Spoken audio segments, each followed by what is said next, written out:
Bon, encore des poissons morts sur les berges de la rivière en Outaouais. Et donc, pour une troisième fois en quelques semaines, le problème est bien visible depuis lundi. Il y a beaucoup de citoyens qui se sont inquiétés en voyant toutes ces carcasses de poissons sur le bord de la rivière, près du secteur Masson-Angers, à Gatineau. Il y a des biologistes d'Environnement Canada qui étaient sur les lieux lundi, mardi. On ignore toujours la cause du phénomène, mais la thèse de maladies infectieuses a été écartée par les spécialistes. On parle avec Benoît Charette, donc ministre de l'Environnement. M. Charette, bonjour.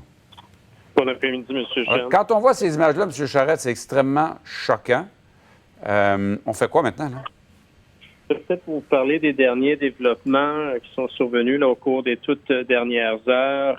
J'ai réuni les gens du ministère pour qu'ils puissent me partager les dernières nouvelles. Alors, voici. On va dépêcher sur les lieux là, au cours des prochaines heures notre poste de commandement parce qu'on tend à concentrer nos énergies sur l'entreprise de la centrale hydro Brookfield. C'est la piste la plus sérieuse à ce moment-ci que nous envisageons. Et ce qui est intéressant et important de mentionner pour assurer la population, on ne parlerait pas d'un déversement de nature chimique ou de contaminants chimiques, mais bien des opérations elles-mêmes de l'entreprise. Donc, une enquête en bonne et due forme qui a été déclenchée là, ces dernières heures à ma demande et on va espérer les résultats le plus rapidement possible. Il y a une usine, là, c'est de ce dont vous nous parlez, il y a une usine, on la voyait d'ailleurs il y a un instant sur les images, et les déversements de poissons se font tout près de l'usine. Alors, évidemment, les gens font le lien, mais pour l'instant, on n'a pas de preuves comme telles. Non, vous dites que ce sont les activités, non pas un déversement. Pouvez-vous nous préciser ça un peu?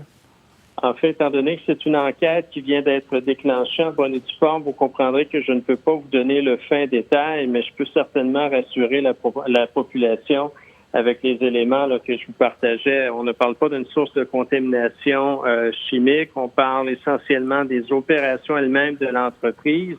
Et en même temps, étant donné que nous n'avons pas de certitude à ce moment-ci, toutes nos équipes demeurent mobilisées avec le ministère Faune, Parc et Forêt, c'est bien certain, avec la santé publique également.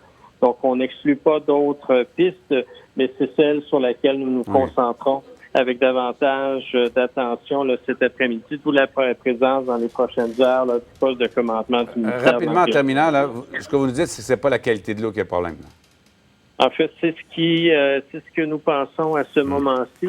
Et nous appelons naturellement l'entreprise à la collaboration pour que nous puissions identifier le plus rapidement possible la source de ces phénomènes-là qui, depuis quelques semaines, et je le comprends très bien, inquiètent la population. Mais les premiers éléments là, que l'on partage cet après-midi, je pense, sont de nature à rassurer la population au niveau de la santé publique à tout le moins. Benoît Charette, ministre de l'Environnement. On verra la suite des événements et les résultats de votre enquête. Merci beaucoup, M. le ministre. Un plaisir. Bon après-midi. Au revoir.